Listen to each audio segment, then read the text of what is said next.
नमस्कार, जय हिंद। समसामयिक घटना चक्र के ऑफिशियल यूट्यूब चैनल पर मैं विवेक मिश्र आप सभी एसएससी एस्पिरेंट्स का स्वागत करता हूं।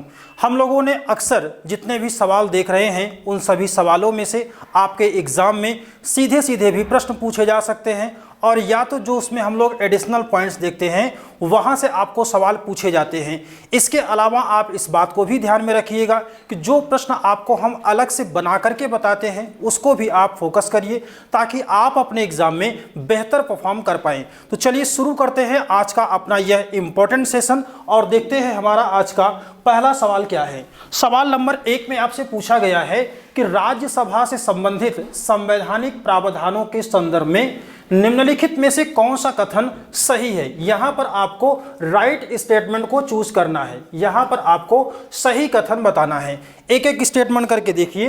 पहला स्टेटमेंट है भारत के प्रधानमंत्री जो होते हैं वो राज्यसभा के पदेन सभापति होते हैं। यहां पर क्या लिखा है, राज्यसभा के पदेन अध्यक्ष होते हैं। दूसरा स्टेटमेंट है भारत के उपराष्ट्रपति राज्यसभा के पदेन अध्यक्ष होते हैं और यहां पर क्या दिया गया है, उपराष्ट्रपति। तीसरा स्टेटमेंट है भारत के राष्ट्रपति राज्यसभा के पदेन अध्यक्ष होते हैं और चौथा स्टेटमेंट दिया गया है भारत के महान्यायवादी राज्यसभा के पदेन अध्यक्ष होते हैं। यानी कि अगर हम लोग सवाल का कंक्लूजन निकालेंगे तो आपको एक आइडिया मिल गया कि यहां पर आपसे पूछा क्या गया है, सब में कॉमन कौन सी बात है, ये यही बात है। यानी कि राज्यसभा का पदेन अध्यक्ष कौन होगा, पदेन अध्यक्ष कौन होगा, इसी बात को हमें पता करने की जरूरत है। तो कौन होता है राज्यसभा का पदेन अध्यक्ष, तो आंसर आपका क्या हो जाएगा, उपराष्ट्रपति होता है। और इसका प्रावधान आपको कहां पर मिल जाता है, इसका प्रावधान आपको कहां पर मिल जाता है। अच्छा, दूसरी चीज, एक चीज और समझिए पहले कि इसमें आप जानते हैं कि जो राज्यसभा होता है यह राज्यसभा उच्च सदन होता है या निम्न सदन। राज्यसभा जो होता है यह हमारे संसद का उच्च सदन होता है ना। और इसमें टोटल सदस्य कितने होते हैं, टोटल सदस्य कितने होंगे, कल बताए थे 250 होते हैं, 250 होते हैं, 250 सदस्य। और इस 250 सदस्यों में से 238 सदस्य ऐसे होते हैं जो कहां से आते हैं, 238 सदस्य कहां से आएंगे, संघ और राज्य क्षेत्रों से आते हैं। क्लियर है। इसके अलावा जो इसमें 12 मेंबर बचते हैं, 12 सदस्य, इनको नॉमिनेट किया जाता है। और नॉमिनेशन कौन करता है, तो ये करता है प्रेसिडेंट करता है, अर्थात राष्ट्रपति करता है। और ये 12 सदस्य कहाँ से होते हैं, जल्दी से बताइए।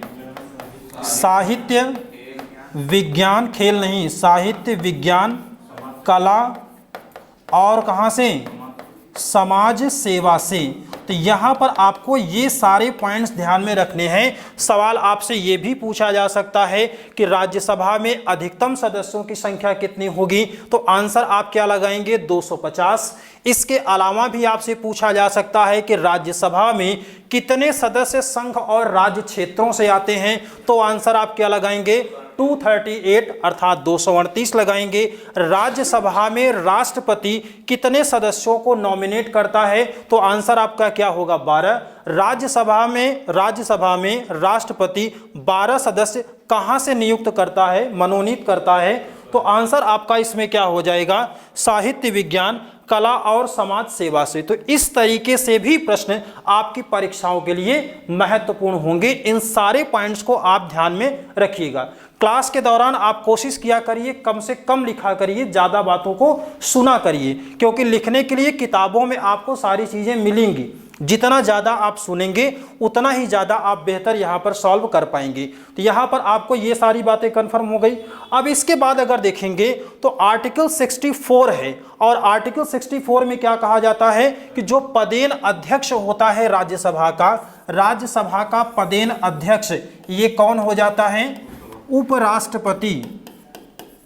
उपराष्ट्रपति। और इसका प्रावधान कहाँ पर है? तो आर्टिकल 64 में इसका प्रावधान है, याद रहेगा। अनुच्छेद 64 में क्या कहा गया है कि राज्यसभा का पदेन सभापति कौन होगा? तो उपराष्ट्रपति होगा। इसका प्रावधान आपको कहाँ पर मिल जाएगा? तो आर्टिकल 64 आपको यहाँ पर ध्यान में रखना है। इतनी बात क्लियर है? चले आगे, कोई दिक्कत? चलिए अगला सवाल देखिए। सवाल नंबर 2 आपके लिए है कि निम्नलिखित में से कौन निर्णय करता है कि कोई विशेष विधेयक धन विधेयक है या नहीं है? तो यहाँ पर आपको देखना है भारत के वित्त मंत्री का, भारत के नियंत्रक और महालेखा परीक्षक का, लोकसभा के अध्यक्ष या भारत के महान्यायवादी का। क्या आंसर लगाएंगे? लोकसभा का अध्यक्ष यानी कि स्पीकर जो होता है, इसी को हम लोग क्या कहते हैं? इसी को हम लोग स्पीकर भी कहते हैं, है ना? इसी को स्पीकर कहा जाता है। और इसमें आपको ध्यान में रखना है कि अनुच्छेद 110 होता है। अनुच्छेद 110, इसमें किसका प्रावधान है? तो इसमें प्रावधान है धन विधेयक का। और इसका निर्णय कौन करता है? तो इसका निर्णय कौन करता है? स्पीकर करता है। लेकिन अगर संसद के सदस्यों की अयोग्यता, ध्यान से समझिएगा, संसद के सदस्यों की अयोग्यता का प्रश्न अगर आए तो इस पर निर्णय कौन लेता है? अयोग्यता का प्रश्न आए तो इस पर निर्णय कौन लेता है? यहां पर एक सवाल आपसे यह भी पूछा जा सकता है। क्या आंसर लगाएंगे?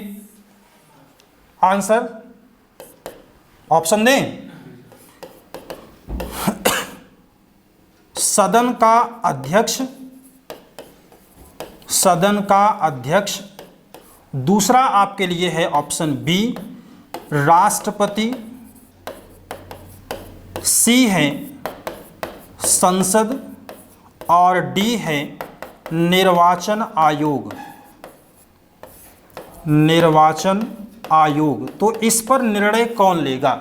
यानी कि अगर कोई संसद का सदस्य है, चाहे वो लोकसभा का होगा चाहे वो राज्यसभा का, अगर कोई संसद का सदस्य है और वो योग्य है या अयोग्य है, ऐसा कोई प्रश्न उठता है तो अंतिम निर्णय लेने का अधिकार किसके पास होगा? सवाल समझ में आ गया? अब आंसर बताइए कि इसका निर्णय कौन लेगा? सदन का अध्यक्ष, यानी कि अगर वह सदस्य लोकसभा का रहेगा तो स्पीकर करेगा और राज्यसभा का रहेगा तो सभापति करेगा, या फिर राष्ट्रपति करता है या संसद करता है या निर्वाचन आयोग करता है? संसद करेगा? नहीं, राष्ट्रपति करेगा। एक तो कंफर्म है कि हट जाएगा, संसद आप हटा सकते हैं, है ना? ये बिल्कुल नहीं लग रहा है, संसद हट गया। अब इसके बाद निर्वाचन आयोग, राष्ट्रपति और सदन का अध्यक्ष। अब क्या लग रहा है? इसमें से एक और क्या हटा सकते हैं? राष्ट्रपति को हटा सकते हैं, लेकिन हटाने लायक इसमें नहीं है ना। दोनों का यहाँ पर सहयोग की आवश्यकता पड़ती है, बिना सहयोग के नहीं होता है। तो अगर यहाँ पर देखिए जो अयोग्यता होती है, अयोग्यता जो है ये दो तरीके की होती है। एक को हम लोग कहते हैं सामान्य अयोग्यता, है ना, सामान्य अयोग्यता। और दूसरे को हम लोग क्या कहते हैं? दल बदल के आधार पर। कन्फर्म हो रहा है? दल बदल के आधार पर। अब अगर दल बदल के आधार पर अयोग्यता का प्रश्न उठा है तो इसका निर्णय कौन करेगा? सदन का अध्यक्ष करेगा। क्लियर? बोलिए, इसको कौन करेगा? सदन का अध्यक्ष। और अगर सामान्य अयोग्यता का प्रश्न है तो राष्ट्रपति करेगा, लेकिन निर्वाचन आयोग की सलाह के बाद। क्लियर है ये? सदन के किसमें? सदन के अध्यक्ष का प्रश्न आएगा अगर कि सदन का अध्यक्ष कौन होगा, तो अगर ये सदन तो आप जानते हैं कि दो ही होता है, एक होता है लोकसभा और दूसरा कौन सा होगा? राज्यसभा होगा। और अगर लोकसभा की बात आएगी तब ये सदन का अध्यक्ष कौन होगा? स्पीकर होगा। और राज्यसभा की बात आएगी तो सभापति होगा, अर्थात उपराष्ट्रपति होगा। क्लियर? दल बदल के आधार की अगर बात करेंगे तो सदन का अध्यक्ष करेगा और अगर सामान्य रहेगा तो राष्ट्रपति, लेकिन निर्वाचन आयोग की सलाह पर करेगा। क्लियर है पूरा मैटर, ये कोई डाउट नहीं है। चलिए अब इसमें देखते हैं अगला सवाल। क्वेश्चन नंबर 3 है, राज्यसभा के बारे में निम्नलिखित में से कौन सा कथन सही है। आपको राज्यसभा के बारे में ये 4 स्टेटमेंट दिए गए हैं, इसमें से आपको बताना है कौन सा स्टेटमेंट सही है। यह भारत के संविधान द्वारा निर्धारित एक सीधे निर्वाचित निकाय है। दूसरा है कि राज्यसभा राज्य विधानसभा के निर्वाचित सदस्य द्वारा राज्यसभा के सदस्यों का चुनाव होता है, या हमें संसद के निचले सदन के रूप में जाना जाता है, या चौथा है राज्यसभा के सदस्य स्थायी रूप से चुने जाते हैं। क्या आंसर इसमें आपका होना चाहिए? सवाल समझ में आया कि नहीं? सवाल आपको सीधा सीधा है कि राज्यसभा के जो सदस्य होते हैं वो कहाँ से चुने जाते हैं। एक तो आपको दिया गया है यह भारत के संविधान द्वारा निर्धारित एक सीधे निर्वाचित निकाय है, यानी कि इनका जो इलेक्शन होता है राज्यसभा के सदस्यों का वो कैसे होता है? प्रत्यक्ष रूप से होता है। ये बात समझ रहे हैं? प्रत्यक्ष होगा। और दूसरा स्टेटमेंट इसमें क्या है कि राज्य विधानसभा के निर्वाचित सदस्य राज्यसभा के सदस्यों का चुनाव करते हैं। तो इससे मतलब क्या निकला कि इनका इलेक्शन जो होता है वो अप्रत्यक्ष होता है। क्लियर है? बोलिए। और तीसरा क्या है कि हमें संसद के निचले सदन के रूप में जाना जाता है। सही है गलत? गलत है। ये कैसे जाना जाता है? उच्च सदन के रूप में। और चौथा क्या है कि राज्यसभा के सदस्य स्थायी रूप से चुने जाते हैं, यानी कि जितने चुन लिए गए उनको हटा नहीं सकते हैं, हटा भी सकते हैं। तो अब इसमें आप देखिए कि जो राज्यसभा के सदस्यों का इलेक्शन हो रहा है, यहाँ पर अगर एक चीज़ आप समझें और आप इसमें हेडिंग बनाइएगा किसका? राज्यसभा का कार्यकाल। राज्यसभा का कार्यकाल कितना होता है? 6 वर्ष। कितने लोगों ने बताया है? 6 वर्ष। जितने लोग बताए हैं सोच रहे होंगे कि नाम मिलेगा, है ना? तो राज्यसभा का कार्यकाल, तो राज्यसभा के कार्यकाल पर आए उससे पहले आप ये देखे ही थे कि 238 सदस्य क्या होते हैं, कहाँ से? संघ और राज्य से आते हैं। और 12 सदस्य क्या होते हैं? मनोनीत होते हैं। इतनी बार हर बातों को देखिए ना, एकदम रट जाइए। 238 सदस्य कहाँ से? संघ राज्य क्षेत्र से। और जो ये संघ राज्य क्षेत्रों से आते हैं तो इनका निर्वाचन होता है। निर्वाचन कैसे होता है? अप्रत्यक्ष रूप से, इनडायरेक्ट इलेक्शन होता है अप्रत्यक्ष रूप से। जब अप्रत्यक्ष रूप से है तो इसका मतलब जनता भाग लेगी या नहीं? जनता भाग नहीं लेगी। और जब जनता भाग नहीं लेगी तो कौन लेगा? तो कौन? ये सवाल तो आपके मन में आ सकता है ना। अगर जनता भाग नहीं ले रही है तो इसका मतलब कोई न कोई एक मेंबर ही भाग लेगा। और अगर आप राज्य विधानसभा के निर्वाचित सदस्य, यही ऐसा ऑप्शन दिख रहा है, तो इसमें कौन लेता है भाग? तो राज्य विधानसभा के निर्वाचित सदस्य इसमें क्या लेते हैं? भाग लेते हैं, है ना? बोलिए। अब दूसरा सवाल, कितने दिनों के लिए इसका पूरा कार्यकाल होता है? तो राज्यसभा, आप ध्यान रखिएगा कि राज्यसभा जो होता है वो कैसा निकाय है? बहुत ध्यान से, इसको बहुत गलत होता है ये। राज्यसभा के सदस्य, राज्यसभा का कार्यकाल,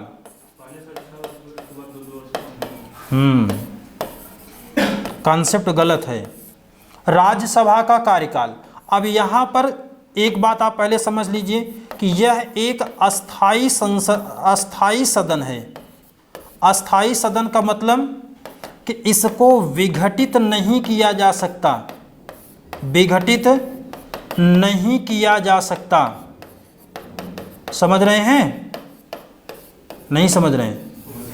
राज्यसभा को विघटित नहीं कर सकते। जैसे सामान्य तौर पर आप जानते हैं कि जब लोकसभा का इलेक्शन होता है तो लोकसभा के इलेक्शन में 5 वर्षों तक के लिए काम करता है। तो जब लोकसभा 5 साल के लिए काम करता है तो 5 साल की जैसे ही अवधि पूरी हुई अपने आप वह विघटित हो जाता है। जैसे 16वीं लोकसभा जब विघटित हुई तब 17वीं लोकसभा का पुनर्गठन हुआ। लेकिन कभी ऐसा आपने सुना है कि 15वीं राज्यसभा बन रही है या 16वीं राज्यसभा बन रही? यानी कि राज्यसभा एक ऐसा सदन है जिसका विघटन नहीं किया जा सकता है, वो हमेशा और हमेशा बना रहेगा। ये पहले मतलब ये कन्फर्म हो गया ना, इस बात पर विश्वास आ गया कि इसको कभी भी हम विघटित नहीं कर सकते हैं। अब यहाँ पर सवाल क्या आता है, अगर राज्यसभा का कार्यकाल पूछा जाए तो आप बताइएगा अनिश्चित। क्या रहेगा? अनिश्चित। या अगर ऑप्शन में अस्थाई दिया रहे तो आपको आंसर क्या लगाना रहेगा? अस्थाई रहेगा। ये कभी भी समाप्त नहीं होता है। लेकिन लोकसभा का कार्यकाल पूछा जाए तो 5 वर्ष, लोकसभा का कार्यकाल 5 वर्ष। अब ये अस्थाई सदन है, ये अस्थाई सदन है, लेकिन इसके जितने भी सदस्य होते हैं, इसके सदस्य बहुत क्लियर समझिए, सदस्य जो होते हैं 1/3 सदस्य, 1/3 सदस्य प्रत्येक 2 वर्ष में, 2 वर्षों में सेवानिवृत्त हो जाते हैं, सेवानिवृत्त हो जाते हैं। तो इस तरीके से अगर आप देखेंगे तो एक सदस्य का कार्यकाल, एक सदस्य का कार्यकाल कितना होगा? अब अपना वाला आंसर बताइए। 6 वर्ष एक सदस्य का कार्यकाल हो जाता है और पूरे सदन का कार्यकाल अनिश्चित होता है। बात क्लियर है? अब इसमें सवाल अगर आ जाए कि राज्यसभा का कार्यकाल घटाया या बढ़ाया जा सकता है या नहीं? नहीं। क्यों? क्योंकि यह एक अस्थाई सदन है ये, और इसके सदस्यों का जो कार्यकाल होगा वो 1/3 प्रत्येक 2 वर्ष में रिटायर्ड हो जाते हैं। तो इसलिए प्रत्येक सदस्य का कार्यकाल अगर पूछा जाएगा तो 6 वर्ष आप आंसर लगाएंगे, 6 ईयर आपका आंसर हो जाएगा। और लोकसभा का कार्यकाल पूछें तो लोकसभा का कार्यकाल कितना लगाएंगे? 5 ईयर होगा, है ना। और अगर ये पूछा जाए कि इसकी अवधि को बढ़ाया जा सकता है या नहीं, क्योंकि ऐसा सवाल तो यहाँ भी आएगा ना, बढ़ाया जा सकता है या नहीं, तो बढ़ा सकते हैं या नहीं? बढ़ा सकते हैं, ये आपका होगा बढ़ा सकते हैं। और कितना? कितना?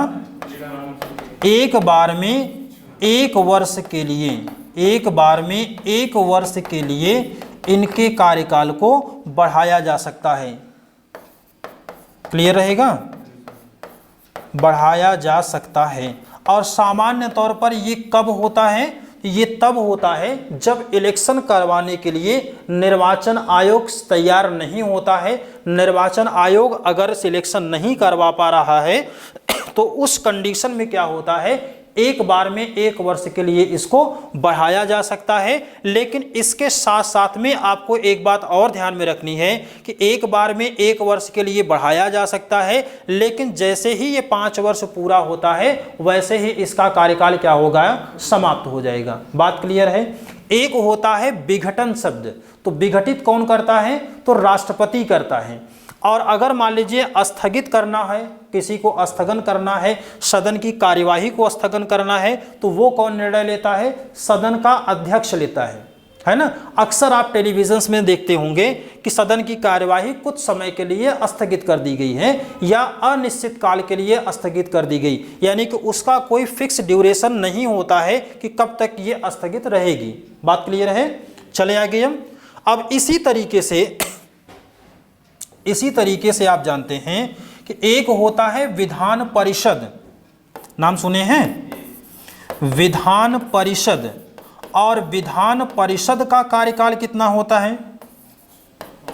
विधान परिषद का कार्यकाल कितना साल? एकदम, ये भी ऐसे ही होता है, 6 वर्ष नहीं, ये भी क्या रहेगा, ये भी अस्थाई रूप में ही रहेगा। लेकिन ध्यान से इसको समझ लीजिए, अंतर अस्थाई ही रहेगा, लेकिन इसको समाप्त किया जा सकता है, समाप्त किया जा सकता है। कैसे? क्योंकि आपको ये पता होना चाहिए कि प्रत्येक राज्य में विधान परिषद नहीं है, तो अगर किसी राज्य में विधान परिषद नहीं है तो पूरे विधान परिषद यानी उस सदन को ही समाप्त कर सकते हैं, लेकिन इसके कार्यकाल को घटाया और बढ़ाया नहीं जा सकता है। बाकी का सेम प्रोसेस वही है जैसा कि राज्यसभा के बारे में है। क्लियर है मैटर ये?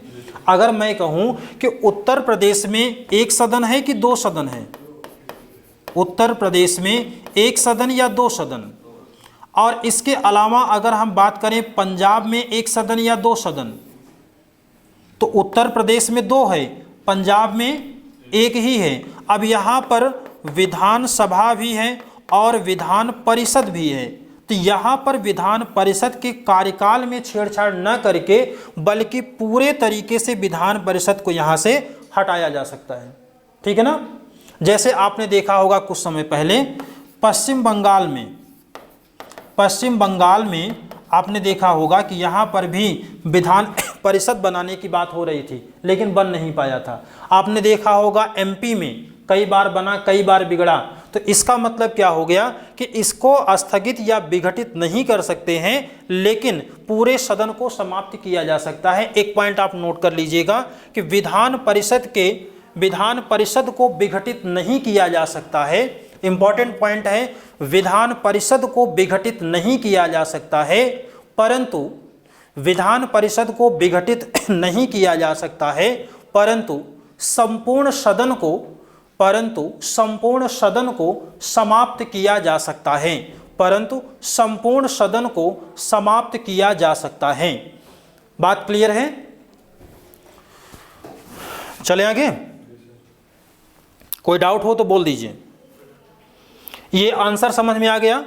राज्य विधानसभा के निर्वाचित सदस्य राज्यसभा के सदस्यों का चुनाव करते हैं। अगला सवाल, क्वेश्चन नंबर 4, भारतीय संविधान में अवशिष्ट मामलों पर कानून बनाने का अधिकार किसको सौंपा गया है? उच्च न्यायालय को, केंद्र सरकार को, सर्वोच्च न्यायालय को या फिर राज्य सरकार को? इस पर हम लोगों ने कल भी चर्चा किया था। कैसे? जैसे आप देखते हैं कि शक्तियों का विभाजन कहां पर? शक्तियों का विभाजन अनुसूची बताइए, कल बताए थे मैंने उसका केंद्र और कौन सी अनुसूची? 7वीं अनुसूची, केंद्र और राज्य के बीच में। और इसको डिवाइड करने के लिए हमारे पास क्या थी? संघ सूची, राज्य सूची, समवर्ती सूची, है ना? अब इस कॉन्सेप्ट को समझिए। मान लीजिए कि हमारे पास ये बकेट है और इसमें बहुत सारे विषय हमारे पास यहाँ पर मौजूद हैं, है ना? अब कुछ विषय हमने कहाँ डाल दिया? संघ सूची में, कुछ विषय हमने राज्य सूची में और कुछ विषय हमने समवर्ती में। लेकिन मान लीजिए कि ये वाले विषय अभी भी बचे रह गए, तो यहाँ से जो शेष बच गए वही क्या हो गए? अवशिष्ट विषय हो गए। क्लियर रहेगा ना? ये अवशिष्ट विषय। और संघ सूची पर कानून कौन बनाएगा? तो यहाँ पर केंद्र सरकार बनाएगा। इसके साथ में राज्य सूची पर कानून कौन बनाएगा? तो राज्य सरकार बनाएगा। इसके अलावा अगर अवशिष्ट समवर्ती सूची है तो कौन बनाएगा? केंद्र और राज्य दोनों बनाएंगे। लेकिन अगर एक ही विषय पर दोनों बनाते हैं तो केंद्र का प्रभावी रहेगा, है ना? केंद्र का प्रभावी रहेगा। चलिए, अब इसके बाद अवशिष्ट विषय आता है, यानी कि ऐसा विषय जिसको किसी भी सूची में शामिल नहीं किया गया, संघ, राज्य और समवर्ती के अलावा बच गया, तो इस पर कानून कौन बना देगा? तो इस पर कानून बनाएगा केंद्र सरकार। और इसको हमने कहाँ से लिया था अवशिष्ट विषय को, तो 1935 के शासन अधिनियम से लिया था। और उस समय इस पर कानून बनाने का अधिकार किसको दिया गया था, तो गवर्नर जनरल को दिया गया था। बात क्लियर है। प्रथम भारतीय गवर्नर जनरल कौन था, भारतीय गवर्नर जनरल सी राजगोपालाचारी, याद रखिएगा इसको। यहाँ से सारी बात ये क्लियर हो गई। अब इसके बाद जब 1935 के अधिनियम का जिक्र हुआ है तो यहाँ पर आपसे एक सवाल और पूछा जाता है, इधर का मिटा दें। अब यहाँ पर एक सवाल और आपसे पूछा जाता है, संविधान का सबसे बड़ा स्रोत क्या है, संविधान का सबसे बड़ा स्रोत क्या है, biggest source of our constitution, सबसे बड़ा स्रोत। ऑप्शन भी है आपके लिए, पहला है वही 1935 का अधिनियम, दूसरा है जो हमारे देश पर बहुत दिनों तक राज किए, क्या रहा, ब्रिटेन, तीसरा है आपके लिए 1947 का भारत शासन अधिनियम, और चौथा आपके लिए है न्यायिक निर्णय। जल्दी से आंसर बताइए। 4 ऑप्शन है, सवाल भी आपको लिखा गया है। क्या आंसर होगा, संविधान का सबसे बड़ा स्रोत क्या है, 1935 का शासन अधिनियम, या ब्रिटेन, या 1947 का भारत शासन अधिनियम, या फिर न्यायिक निर्णय। सभी लोग सहमत हैं। 1935 का भारत शासन अधिनियम क्या है, हमारे संविधान का सबसे बड़ा स्रोत है। और बहुत सारे विचारकों ने इस बात को कहा कि 1935 के शासन अधिनियम की ही हमारा संविधान जो है वो कार्बन कॉपी है। कुछ लोगों ने कहा कि एक लिखावट हमारे पास पहले से मौजूद थी और उस पर हमने कुछ मिटा करके एक कुछ नया लिखने का प्रयास किया है, वो है हमारे देश का संविधान। ठीक है, तो सबसे बड़ा सोर्स अगर पूछा जाएगा तो आंसर आपका क्या होगा, 1935 का शासन अधिनियम। करीब करीब यहाँ से 75% प्रावधानों को चाहे वो डायरेक्ट और चाहे वो इनडायरेक्ट तरीके से लिया गया है। कितना, 75, माने कि लगभग 1/3 पार्ट जो है वो कहाँ से लिया गया है, तो 1935 के शासन अधिनियम से ही ग्रहण किया गया है। ये बात भी आपको ध्यान में रखना है। इसके बाद है अगला सवाल, ये सवाल कंफर्म हुआ, आंसर क्या लगा लेंगे, केंद्र सरकार इसमें आपका राइट आंसर हो जाएगा। इसके अलावा भारत के सर्वोच्च न्यायालय की शक्ति के संदर्भ में न्यायिक समीक्षा का अर्थ क्या होता है, या इसी को हम लोग कहते हैं जुडिशियल रिव्यू। जुडिशियल रिव्यू इसको बोला जाता है और इसका मतलब आपसे पूछा गया है। क्या इसका मतलब होता है, जुडिशियल रिव्यू का मतलब यह भारत के प्रधानमंत्री को आपातकाल के समय सलाह देता है। यानी कि न्यायिक पुनर्विलोकन या न्यायिक समीक्षा का मतलब है कि प्रधानमंत्री को आपातकाल के समय सलाह देता है। दूसरा है, यह भारत के मुख्य न्यायाधीश की शक्तियों और कार्यों को परिभाषित करता है। तीसरा है, यह भारत की निचली अदालतों की शक्तियों को नियंत्रित करता है। और चौथा है, यह संसद द्वारा पारित किसी भी कानून की संवैधानिकता की जांच करता है। क्या आंसर लगाएंगे, बहुत आसान है। एक बार फिर से इस सवाल को समझिए और आंसर देने की कोशिश करिए। सवाल आपको पूछा गया है न्यायिक समीक्षा का मतलब, और न्यायिक समीक्षा के मतलब में अब एक एक करके डिसाइड करते चलिए कि यह भारत के प्रधानमंत्री को आपातकाल के समय में सलाह देता है। यानी कि जो सर्वोच्च न्यायालय है यह भारत के प्रधानमंत्री को आपातकाल के समय क्या सलाह देता है, इसी को न्यायिक पुनर्विलोकन कहते हैं या न्यायिक समीक्षा कहते हैं। दूसरा, हाँ ये स्टेटमेंट आपका सही है, लेकिन यहाँ पर इसका मतलब ये नहीं होता है, क्योंकि आप जानते हैं कि जो आर्टिकल 143 है 143, इसमें आपको सलाहकारी शक्तियों का प्रावधान किया गया है, लेकिन वो प्रधानमंत्री को न देकर बल्कि राष्ट्रपति को देता है। क्लियर है ना ये।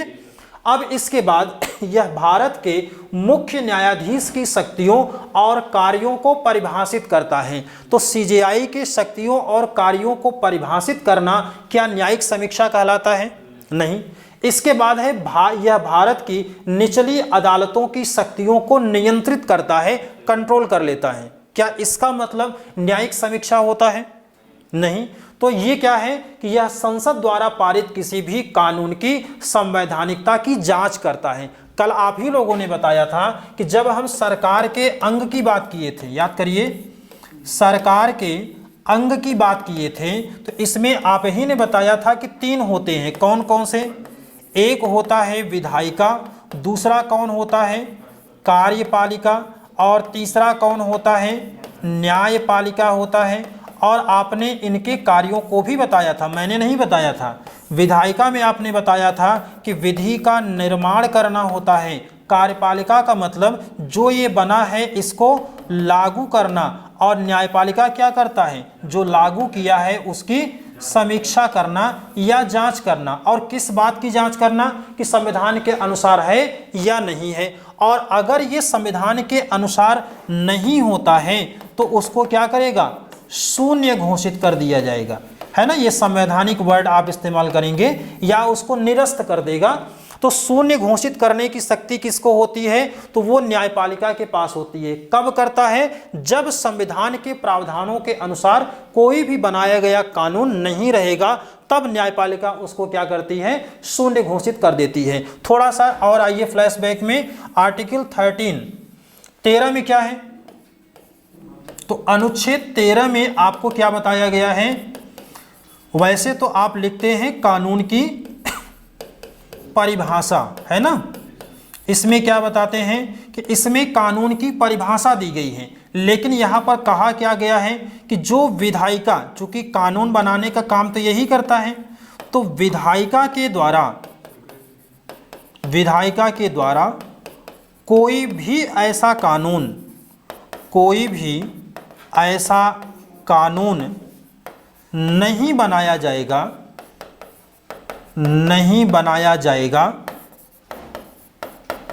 जो फंडामेंटल राइट का उल्लंघन करता हो। बात क्लियर है?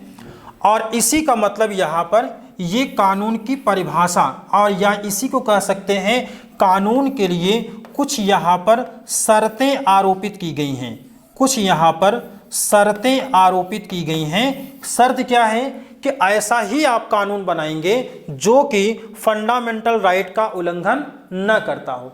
अगर फंडामेंटल राइट का उल्लंघन करता है पूरे तरीके से, तब क्या किया जाएगा कि उस पूरे प्रावधान को, उस पूरे कानून को समाप्त कर देंगे। लेकिन अगर कुछ सीमा तक करता है तो उस सीमा तक उसको हटा दिया जाएगा। बात क्लियर है ना। तो ये परिभाषा आपको कहाँ मिलेगी? आर्टिकल 13 में। और न्यायिक समीक्षा की कोई अलग से परिभाषा किसी आर्टिकल में नहीं दी गई है, लेकिन उसमें से एक आर्टिकल ये भी है जहाँ पर न्यायिक समीक्षा जैसी व्यवस्था आपको देखने को मिलती है। बात क्लियर है? ये अनुच्छेद 12 में क्या है? राज्य की परिभाषा क्या है? राज्य की परिभाषा दिया गया है अनुच्छेद 12 में, लेकिन राज्य में है क्या क्या?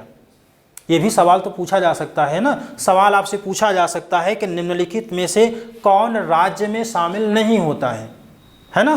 तो ऐसा सवाल अगर पूछा जाएगा तो ध्यान से समझिए। सबसे पहले केंद्र सरकार आएगी, उसके बाद इसी में लोकसभा आ जाएगी, राज्यसभा आ जाएगा, राज्य सरकार आएगा, विधानसभा, विधान परिषद, अन्य प्राधिकारी, और इसके बाद स्थानीय स्वशासन या स्थानीय निकाय। तो अन्य प्राधिकारी में वो ऐसे व्यक्ति आते हैं जो कि राज्य सरकार या किसी सरकार के द्वारा कहीं न कहीं वो वित्त पोषित होते हैं, तो उनको भी हम लोग राज्य की सीमा के अंतर्गत शामिल करते हैं। एक एग्जाम्पल जरा बताइए, क्या LIC जो है, लाइफ LIC, क्या ये राज्य है या नहीं? इस पर तो आपको ज़्यादा फोकस होता होगा। BCCI क्या राज्य है या नहीं? बोलिए। अब सवाल आपसे यही पूछा जाएगा, चूंकि ट्रेंड अब चेंज हो रहा है। सीधा सीधा नहीं पूछा जाएगा कि राज्य की परिभाषा किस अनुच्छेद में दी गई है। थोड़ा सा ट्रेंड आपको चेंज करना पड़ेगा। निम्नलिखित में से कौन राज्य है, ऐसे सवाल दिया जाएगा।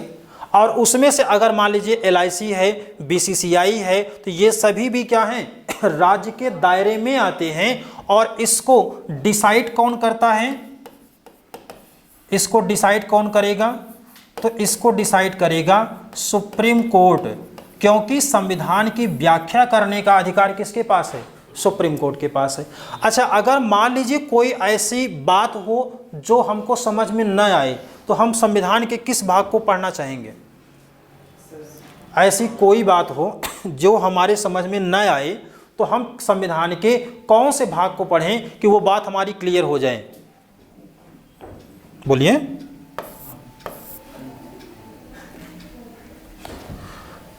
प्रस्तावना का नाम सुने हैं? प्रस्तावना, और प्रस्तावना को ही संविधान की कुंजी कहा जाता है। तो मतलब तो वही है ना, संविधान की कुंजी कहा जाता है, 32 को नहीं कहा जाता है। और इसको आत्मा कहा जाता है। सबको बहुत क्लियर समझिएगा, इसको सोल ऑफ कॉन्स्टिट्यूशन कहा जाता है। संविधान की आत्मा इसको कहते हैं। और अगर अंबेडकर जी के अनुसार पूछा जाएगा, तब आप बताएंगे 32 आत्मा है, किसके अनुसार? तो डॉक्टर BR अंबेडकर के अनुसार। सारी बातों को ना बहुत क्लियरली समझा करिए। सवाल देखिए, निम्नलिखित में से कौन सा एक संवैधानिक निकाय है? अच्छा सवाल है, ऐसे कई सारे सवाल पूछे जाते हैं। संवैधानिक निकाय कौन सा इसमें है? नियंत्रक एवं महालेखा परीक्षक, राज्य सूचना आयोग, केंद्रीय सतर्कता आयोग, या लोकपाल और लोकायुक्त? इसका आंसर बताइए क्या होगा, जल्दी से बताइए इसका आंसर क्या होगा। सवाल आपसे पूछा गया है निम्नलिखित में से कौन सा संवैधानिक निकाय है। निकाय आपको दो तरीके के मिलते हैं, है ना। निकाय जो होते हैं ये आपको दो तरीके के होते हैं। एक को हम लोग कहते हैं संवैधानिक निकाय, एक को कहते हैं संवैधानिक निकाय, और दूसरे को हम लोग कहते हैं सांविधिक निकाय। एक को क्या कहते हैं? संवैधानिक, और दूसरे को कहते हैं सांविधिक निकाय। अब इन दोनों का मतलब अगर क्लियर हो जाए तो सारी बात आप समझ जाएंगे। संवैधानिक निकाय का मतलब है संविधान में जिसका उल्लेख हो, संविधान में प्रावधान हो, उसको क्या कहेंगे? संवैधानिक निकाय। अर्थात इसमें आपको समझने के लिए ध्यान रखिएगा, किसी न किसी अनुच्छेद में, किसी न किसी अनुच्छेद में प्रावधान होगा, है ना। ये आपके समझने के लिए है। और इसके बाद जो सांविधिक निकाय होता है, इसका गठन किसी अधिनियम के जरिए किया जाता है, अधिनियम के जरिए किया जाता है।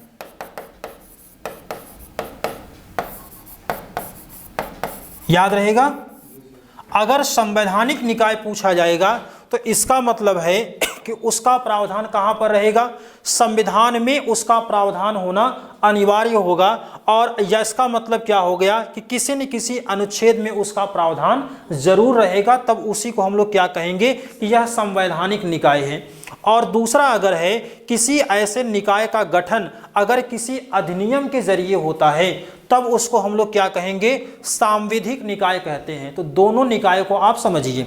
अब यहाँ से आप सोच के बताइए ऐसा कौन सा ऑप्शन है जिसका प्रावधान किसी आर्टिकल में किया गया है? Option A. तो ये भी तो पूछा जाएगा ना किस आर्टिकल में। आर्टिकल बताइए। नियंत्रक और महालेखा परीक्षक किसमें है? कंट्रोलर और ऑडिटर जनरल। अच्छा, पिछला सवाल क्या था? ठीक है, इसमें क्या होगा? नियंत्रक और महालेखा परीक्षक किस आर्टिकल में है?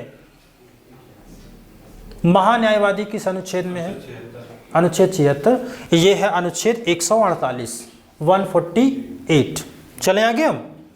अब देखिए, सूचना आयोग, राज्य सूचना आयोग, केंद्रीय सतर्कता आयोग, लोकपाल और लोकायुक्त, इन सब का गठन कैसे हुआ है? इन सभी का गठन संविधान में है, लेकिन इनका गठन अधिनियम के जरिए हुआ है। अधिनियम के जरिए हुआ है। पहली बार लोकायुक्त कहाँ पर लाया गया, ये भी सवाल पूछा जाता है। अच्छा, क्या ये कन्फ्यूजन तो नहीं है कि लोकपाल और लोकायुक्त कोई एक व्यक्ति होता है या एक निकाय होता है? ये कॉन्सेप्ट आप सीखिए कि लोकपाल और लोकायुक्त क्या यह कोई संस्था है या कोई एक व्यक्ति विशेष होता है? व्यक्ति होता है। कोई ऐसा व्यक्ति है जो इस बात में बिलीव करता हो कि यह एक संस्था होती है? नहीं, यह एक संस्था होती है। अब इस संस्था में एक अध्यक्ष होगा और इसके अन्य सहयोगी होंगे, अन्य मेंबर इसमें शामिल होंगे। अब इसमें आगे आएगा तो हम आपको और बताएंगे। हाँ, लंबी प्रक्रिया है। लोकपाल और लोकायुक्त थोड़ा सा आप समझ सकते हैं कि जो लोकपाल और लोकायुक्त होता है, लोकपाल और लोकायुक्त ये क्या होते हैं, हम लोग भटक जाएंगे। लोकपाल और लोकायुक्त, जो लोकपाल होता है ये कहाँ के लिए होता है? केंद्र के लिए, है ना। और जो लोकायुक्त होता है ये कहाँ के लिए होता है? राज्य के लिए। अब इसमें जो लोकपाल और लोकायुक्त होगा यह एक संस्था होती है और इस संस्था में अध्यक्ष होता है और अध्यक्ष के साथ साथ में अन्य सदस्य होते हैं, है ना। अब अन्य सदस्य जो होते हैं इसमें क्या होता है कि दो ऐसे लोग होते हैं जो कि विधि के ज्ञाता होते हैं। इसके अलावा एक ऐसा होता है जो एससी का होता है, एक ऐसा होता है जो एसटी का होता है, एक ऐसा होगा जो महिलाओं से संबंधित होगा। तो इस तरीके का प्रावधान यहाँ पर किया जाता है, यानी कि अध्यक्ष होगा और एक सदस्य होंगे। और जो लोकपाल आप समझते हैं वह कैसा है? एक संस्था के रूप में होती है। तो ये कन्फ्यूजन मत रखिएगा कि यह एक कोई व्यक्ति होता है, ठीक है। यह एक पूरा निकाय होता है। आगे सवालों में अभी आएगा तो उसको और डिटेल्स में हम बताएंगे। यहाँ पर आपको सारा सवाल कंफर्म हो गया। अगला सवाल, क्वेश्चन नंबर है 7। महाधिवक्ता के प्रसाद पर्यंत अपने पद पर बना रहता है महान्यायवादी के, प्रधानमंत्री के, मुख्यमंत्री के या फिर राज्यपाल के? क्या आंसर इसमें लगाएंगे? राज्यपाल लगाएंगे या राष्ट्रपति? राज्यपाल। आंसर आपका इसमें क्या हो जाएगा? राज्यपाल। और इसमें हमने आपको बताया भी था कि जो महाधिवक्ता होता है यह राज्य का प्रथम विधि अधिकारी होता है ना। राज्य का प्रथम विधि अधिकारी। और अगर केंद्र का प्रथम विधि अधिकारी पूछा जाए, केंद्र का प्रथम विधि अधिकारी, तो उसमें आपका आंसर क्या हो जाएगा? महान्यायवादी। याद रहेगा ना। चलिए, आंसर क्या हो गया? ऑप्शन नंबर डी वाला। अगला सवाल है क्वेश्चन नंबर 9। लोकसभा के उपाध्यक्ष को निम्नलिखित में से किसके द्वारा पदच्युत किया जा सकता है? महान्यायवादी के आदेश से, लोकसभा के तत्कालीन सदस्यों के बहुमत द्वारा, लोकसभा में एक प्रस्ताव पारित करके, या भारत के नियंत्रक और महालेखा परीक्षक के आदेश से, या भारत के उपराष्ट्रपति के आदेश से? क्या आंसर लगाएंगे? बी वाला। लोकसभा के तत्कालीन सदस्यों के बहुमत द्वारा लोकसभा में एक प्रस्ताव पारित करके, यानी कि लोकसभा के उपाध्यक्ष को, तो लोकसभा के उपाध्यक्ष को हटाने के लिए क्या आवश्यक होगा? अपने सदस्यों में से ही, सदस्यों के बहुमत द्वारा लोकसभा में एक प्रस्ताव पारित करके इसको हटाया जा सकता है। उपाध्यक्ष का चयन कहाँ से होता है? उपाध्यक्ष का चयन कहाँ से होता है? सदस्यों में से होता है, या राष्ट्रपति करता है, या अध्यक्ष करता है, या उपराष्ट्रपति बनता है? अपने सदस्यों में से ही उपाध्यक्ष भी बनाया जाता है। सदस्यों में से ही एक वर्ड आपने सुना होगा प्रोटेम स्पीकर, ये भी तो सुने होंगे ना, प्रोटेम स्पीकर या इसी को प्रोटर्म स्पीकर कहा जाता है, प्रोटर्म स्पीकर कहा जाता है। क्या आंसर लगाएंगे? नहीं, प्रोटेम स्पीकर होता कौन है, ये सवाल है। प्रोटेम स्पीकर कौन होता है? सुप्रीम कोर्ट का रिटायर्ड जज जो होता है वही प्रोटेम स्पीकर होता है। सही कह रहे हैं? बाकी लोग सहमति अपनी जताएं, ये सही कह रहे हैं कि नहीं? नहीं कह रहे हैं। ये प्रोटेम स्पीकर का मतलब क्या होता है? नवनिर्वाचित लोकसभा में, नवनिर्वाचित लोकसभा में, सुन लीजिए, नवनिर्वाचित लोकसभा में जो बाकी सदस्यों को पहली बार शपथ दिलवाने का काम करता है वही क्या होता है? प्रोटर्म स्पीकर होता है। प्रोटर्म स्पीकर का काम सिर्फ इतना होता है कि जितने नए सदस्य लोकसभा में आए हैं उनको क्या करिए? शपथ दिलवा दे। इसका काम क्या हो जाएगा? समाप्त हो जाएगा। बात क्लियर है? प्रोटेम स्पीकर भी आपसे पूछा जा सकता है। तो आंसर क्या हो जाएगा? लोकसभा के तत्कालीन सदस्यों के बहुमत द्वारा लोकसभा में एक संकल्प प्रस्ताव पारित करके इसको हटाया जा सकता है। और अगर अध्यक्ष को हटाना हो तो क्या करेंगे? सेम यही प्रोसेस रहेगी, अपने सदस्यों के द्वारा ही संकल्प प्रस्ताव पारित करके। अध्यक्ष को अपना त्यागपत्र देना हो तो किसको देगा? अगर लोकसभा का स्पीकर जो है वो अपना त्याग पत्र देना चाहे तो किसको देगा? उपाध्यक्ष को। और उपाध्यक्ष देना चाहे तो किसको देगा? अध्यक्ष को। और अगर मान लीजिए कि अध्यक्ष का पद खाली हो गया है तो उस पर कौन आकर के बैठेगा? उपाध्यक्ष। उपाध्यक्ष बैठेगा। और उपाध्यक्ष की जगह पर कौन आएगा? नहीं, उपाध्यक्ष की जगह पर वो आएगा जो आपको यहाँ पर 10 लोगों की सूची तैयार की जाती है उसमें से आएगा।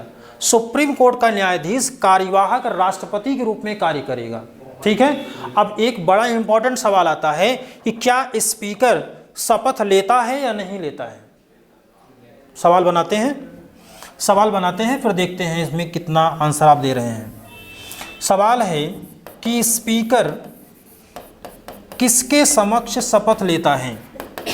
स्पीकर किसके समक्ष शपथ लेता है?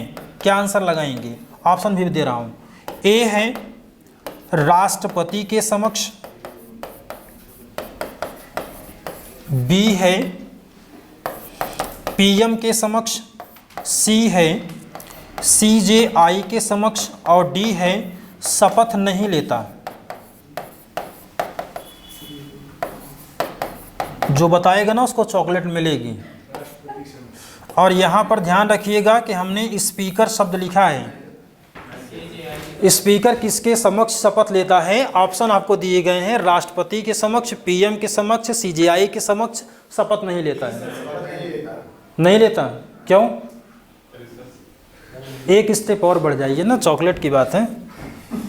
एक स्टेप अगर और बढ़ते हैं तो ये शपथ नहीं लेता है, ये तो सही है। क्यों नहीं लेता है? क्योंकि यह सदन के सदस्य के रूप में, सदन के सदस्य के रूप में शपथ ले चुका होता है ना। तो जो स्पीकर का पद है इसकी कोई शपथ वो नहीं लेता है, बल्कि संसद के सदस्य के रूप में शपथ ले लेता है। क्या स्पीकर सदन का सदस्य होता है कि नहीं? होता है। लेकिन ब्रिटेन में होता है कि नहीं? ये भी सवाल आता है। नहीं होता है। ब्रिटेन में अनिवार्य रूप से उसे किसी भी सदन का सदस्य नहीं होना होता है। अगर किसी भी सदन का सदस्य ऐसा है जो वहाँ के अंतिम जो निचला सदन है, ब्रिटेन का निचला सदन क्या कहलाता है? कल ही बताए थे। अमेरिका का, ब्रिटेन का, भारत का उचला और निचला दोनों सदन बताए थे। बताइए, याद करिए। अमेरिका वाला जो याद आ रहा है बताइए, कुछ न कुछ तो बताइए।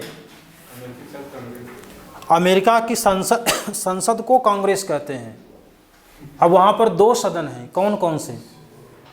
एक होता है सीनेट और दूसरा होता है रिप्रेजेंटेटिव। हाउस ऑफ रिप्रेजेंटेटिव, और यहाँ पर क्या होता है, हाउस ऑफ कॉमन्स और हाउस ऑफ लॉर्ड्स ब्रिटेन में। तो वहाँ पर हाउस ऑफ कॉमन्स जो होता है वो लोकसभा के इक्वल होता है, और इसमें आप देखेंगे कि वहाँ का अगर कोई स्पीकर है तो किसी भी सदन का सदस्य वो नहीं हो सकता है, ये निश्चित और अनिवार्य होता है। क्लियर है ना? तो ये सारी बातें नोट भी करते रहा करिए समय समय पर, और थोड़ा बहुत नोट कर लिया करिए। जैसे कि ऐसे लिखिए इसको, ब्रिटेन स्पीकर सदस्य नहीं, है ना, शॉर्ट हैंड वाला। तो इसको आप जाकर के बाद में इसको समझ लीजिए। तो ब्रिटेन का अगर कोई स्पीकर है तो वो सदस्य नहीं हो सकता है, ये बात कंफर्म होनी चाहिए। लेकिन भारत में सदस्य होना चाहिए, क्योंकि सदस्य के रूप में ही ये शपथ लेता है, स्पीकर के रूप में शपथ नहीं लेता है। चले आगे, एक दो सवाल और जल्दी से देख लेते हैं।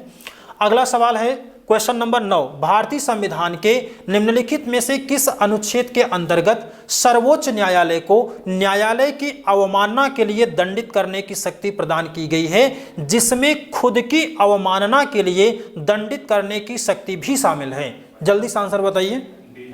डी। क्या क्या इसमें है? आर्टिकल 129 और आर्टिकल 142। इसमें आपको सीधा सीधा देखिए कि इसको हम लोग क्या कहते हैं, इसको कहते हैं अभिलेख न्यायालय।